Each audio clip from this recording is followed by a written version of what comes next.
اللهم صل على محمد وآل محمد.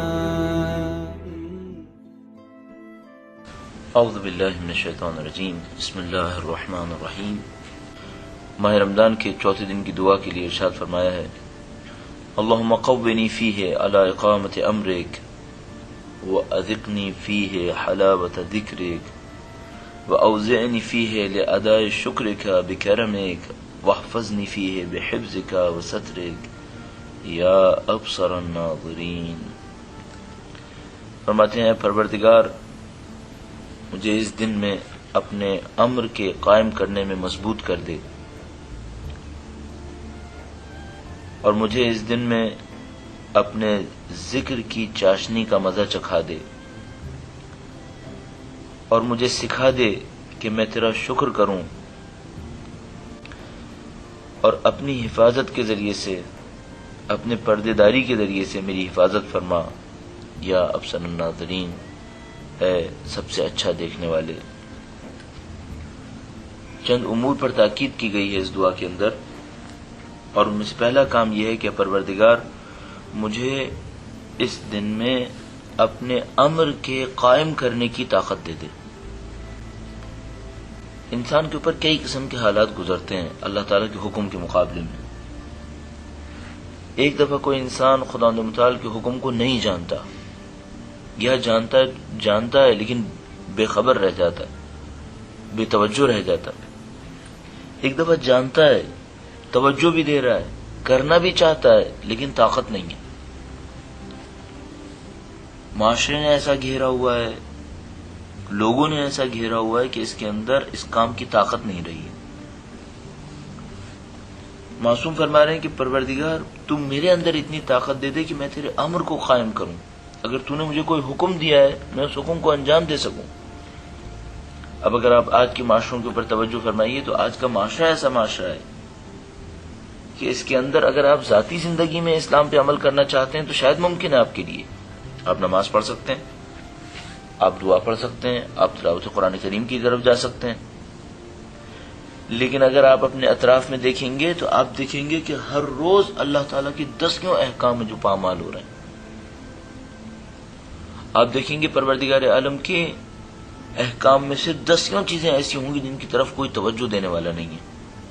یہاں دعا مانگی جا رہی کہ پروردگار تو مجھے انتخاب کر لے اپنے امر کے قائم کرنے کے لیے، مجھے طاقت دے میں اس کام کو انجام دوں. اور یہ سعادت ہے پروردگار عالم کی طرف سے کہ کسی کو پروردگار عالم یہ سعادت دے دے کہ وہ اللہ تعالیٰ کے حکم کو قائم کرے. خدا متعال کا کام ہونا ہے. ہم جانتے ہیں خدا متعال غنی ہے، بے نیاز ہے. وہ بے نیاز اگر چاہتا تو اپنی نبوت کو کسی بھی طریقے سے لوگوں تک پہنچا دیتا، لیکن اس پروردگار عالم نے بعض انسانوں کا انتخاب کیا ہے اپنے پیغام کو پھیلانے کے لیے. ہم یہاں پہ دعا کرتے ہیں: پروردگار قونی فیہ علی اقامت امرک، تو مجھے اتنا مضبوط کر دے کہ میں تیرے دین کے حکم کو جاری کر دوں، نافذ کر دوں. حدود الہی پامال ہو رہی ہیں، کسی میں طاقت نہیں حدود الہی کو جاری کرے، اور یہ بہت بڑی سعادت ہے. اسی طریقے سے حلال اور حرام کے اوپر توجہ نہیں ہو رہی. خدا متعال اتنی طاقت دے دے انشاءاللہ کہ اللہ کے احکام کو ایک ایک کر کے جاری کریں، معاشرے کے اندر نافذ کر دیں.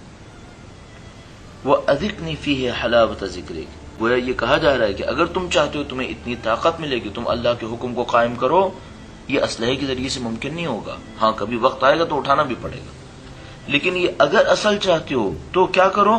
اذقنی فیہ حلاوت ذکرک، اے پروردگار اپنے ذکر کی چاشنی مجھے چکھا دے.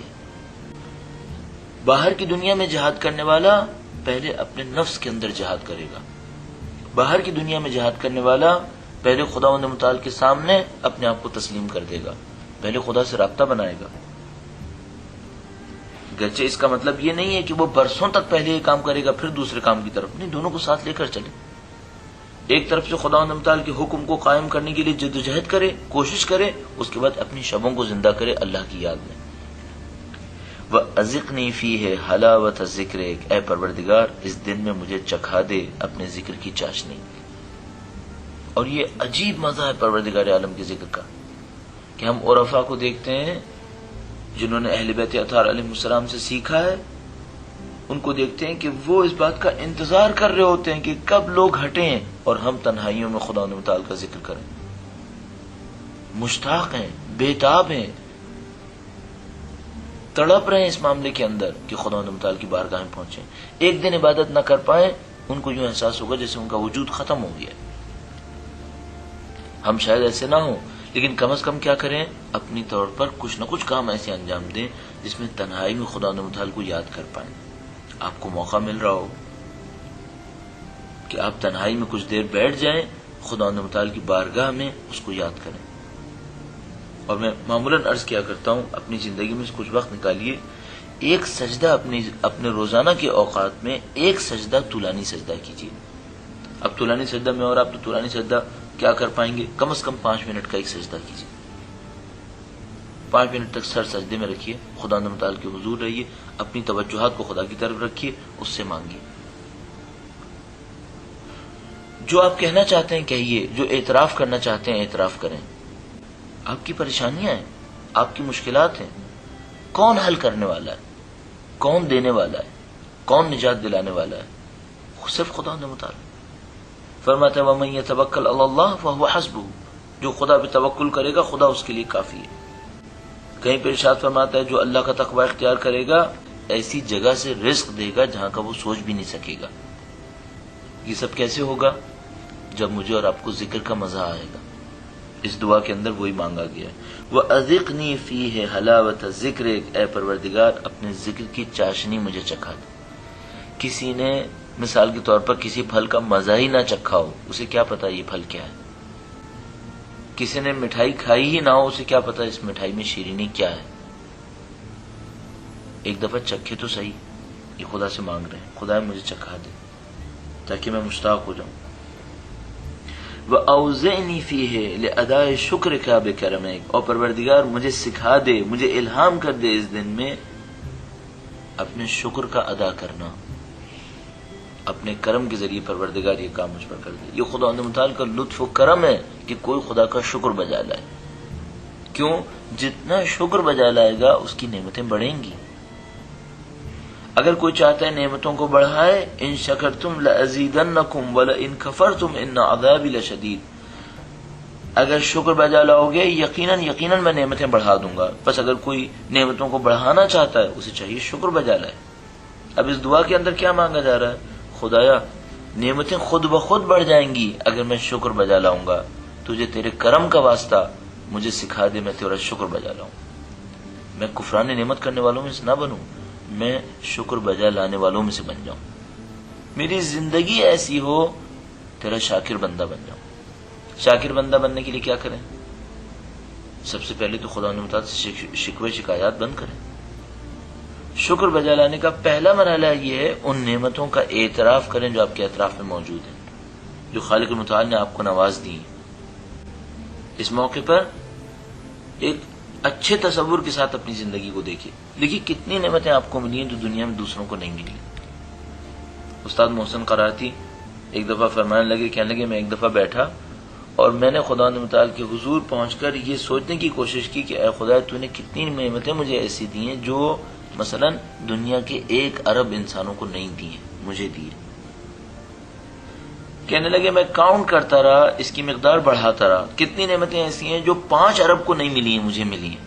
اس کے بعد کہنے لگے میں آخر میں اس نتیجے پر پہنچا کہ اللہ کی کم از کم 10 نعمتیں ایسی ہیں جو اس نے دنیا میں کسی کو نہیں دی ہیں مجھے مل گئی ہیں. اللہ اکبر. 5 ارب انسانوں کو اسلام کی نعمت نہیں ملی ہے، ہمیں ملی ہے. 6.25 ارب انسانوں کو اہل بیت سے رابطے کی محبت نہیں ملی ہے، ہمیں ملی ہے. خدا نے دی، ہم اس قابل نہیں تھے. اس نے نواز دیا. شکر بجا نہ لاؤں، شکر بجا لاؤں گا نعمتیں بڑھیں گی، کفران نعمت کروں گا نعمتیں چلی جائیں گی. خدا متعال سے دعا کر رہے ہیں اوزعنی فیہ لاداء شکرک بکرمک، خدایا تجھے تیرے لطف و کرم کا واسطہ مجھے سکھا دے کہ میں تیرا شکر بجا لاؤں. واحفظنی فیہ بحفظک وسترک، اے پروردگار اس دن میں تو مجھے محفوظ کر لے اپنی حفاظت سے، اپنے پردے سے. جس کو خدا محفوظ کرنا چاہے اسے کون نقصان پہنچائے گا، اور جسے خدا نقصان پہنچانا چاہے اسے کون بچا سکتا ہے؟ یہ تمام کے تمام کائنات شیشے کے ٹکڑوں سے بھی زیادہ کمزور اور نازک ہے، اگر خدا چاہے کہ اسے توڑ دے.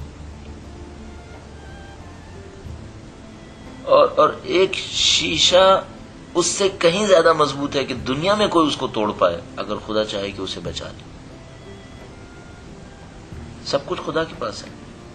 وَاحْفَظْنِي فِيهِ بِحِفْظِكَ وَسَتْرِكَ، اور مجھے محفوظ کر پروردگار اپنی پناہ سے، اپنی حفاظت سے. تو نے مجھے پناہ دے دی، حفاظت دے دی، پھر کون مجھے نقصان پہنچائے گا؟ ہم نہیں سمجھ پاتے. 4 آدمی ہمارے مخالف ہوتے ہیں، ہم سمجھتے ہیں بس اب زندگی ختم ہو گئی. کیوں ختم ہو گئی؟ خدا ساتھ ہے. ہاں اگر میں خدا کو ناراض کرتا رہوں گا پھر میرا ذہن ڈرے گا کہ پتہ نہیں خدا ساتھ ہے یا نہیں ہے. تو کیوں ایسے کام کروں، کیوں غلط کام کروں؟ اگر نفس کے ہاتھوں شکست بھی کھاتا ہوں کبھی، خدا سے استغفار کروں، واپس آنے کی کوشش کروں، اس کی حمایت کو حاصل کر لوں. وہ تو اتنی جلدی پناہ دینے والا، کبھی اس نے کہا کہ نہیں ہو میرے پاس. یا ابصر الناظرین، اے سب سے زیادہ دیکھنے والی. کوئی کتنا ہی کسی کو مانیٹر کرے، کچھ نہ کچھ وقت ایسا آئے گا جب وہ نہیں دیکھ پائے گا. کتنی ہی طاقتیں کار فرما ہو رہی ہوں، کتنے ہی کیمراز لگا دیے جائیں، کبھی انسان آ کے پنہا ہو سکتا ہے، لیکن کیا کبھی خدا سے پنہا ہو سکتا ہے؟ کیا کبھی خدا سے چھپ سکتا ہے؟ جسم تو چھوڑیے، افکار چھپا سکتا ہے خدا سے؟ اپنی نیتیں خدا سے چھپا سکتا ہے؟ میں کس نیت سے آپ کے سامنے بول رہا ہوں، کیا اسے خدا کے سامنے چھپا سکتا ہوں؟ آپ کس نیت سے سن رہے ہیں، کیا اسے خدا سے چھپایا جا سکتا ہے؟ یا ابصر الناظرین، سب سے زیادہ بصیرت رکھنے والے، دیکھنے والے. کون چھپا سکتا ہے خدا سے؟ بس جب خدا ایسا ہے تو میں خدا متعال سے کیوں نہ مانگوں، جبکہ وہ مسلسل دعوت بھی دے رہا ہے، جبکہ اس نے اپنی بارگاہ احدیت کے اندر کوئی دربان بھی نہیں بٹھائے. مانگنے والوں کے لیے کہتا ہے کہ اے میرے رسول، قرآن کریم میں گویا اس طرح ارشاد فرماتا ہے کہ اے میرے رسول، جب میرے بندے مجھے پکاریں تو ان سے کہہ دو انی قریب اجیب دعوت الداع اذا دعان، میں قریب ہوں، ہر پکارنے والے کی بات کے اوپر جواب دیتا ہوں جب بھی مجھے پکارے. بس انہیں چاہیے مجھے پکاریں، مجھ پر ایمان لائیں. یہ خدا کہہ رہا ہے. نعوذ باللہ، ایسا لگ رہا ہے کوئی دعوت دے رہا ہے جس کو خود کوئی ضرورت ہے، جبکہ ہم جانتے ہیں خدا کو کوئی ضرورت نہیں ہے، صرف عشق ہے، اپنے بندوں سے عشق ہے. کہتا ہے میری مانتے کیوں نہیں، میرے پاس آتے کیوں نہیں؟ تمہاری مشکل کا حل میرے پاس ہے، کوئی اور تمہارے لیے کچھ نہیں کر سکے گا، میں نے کرنا ہے. تم میرے پاس آؤ، میں تمہاری مشکل کو حل کر دوں گا. کتنا محروم، کتنا بد نصیب انسان ہے جس کو اللہ تعالیٰ کی یہ تمام آوازیں آ رہی ہوں پھر بھی نہ جائے، جبکہ جانتا ہے کہ اس بارگاہ احدیت کے اندر گناہگاروں کو بھی بلایا گیا. ماہ رمضان ہے، ماہ رمضان کی دعا میں سے ایک دعا یہ ہے کہ اے خدایا، اگر آج کی رات تو نے سارے نیک اعمال انجام دینے والوں کو بخشنا ہے، پرہیزگاروں کو بخشنا ہے، میں گناہگار کہاں جاؤں گا؟ ماہ رمضان ہے، ہم گناہگار کہاں جائیں گے؟ خدا کی بارگاہ میں آئیں گے، اس سے کہیں گے خدا ہمیں بخش دے. آپ کے سامنے بہت اچھا موقع ہے، اس موقع سے فائدہ اٹھائیے. پروردگار انشاءاللہ میرے اور آپ کے اعمال کو اس ماہ رمضان کے اندر قبول فرمائے اور زیادہ سے زیادہ توفیق عنایت فرمائے. اپنی دعاؤں میں اس حقیق کو بھی یاد رکھیے گا. درود بھیجیں محمد و آل محمد. اللہم صلی علی محمد و آل محمد وعجل فرجہ. اللهم صل على محمد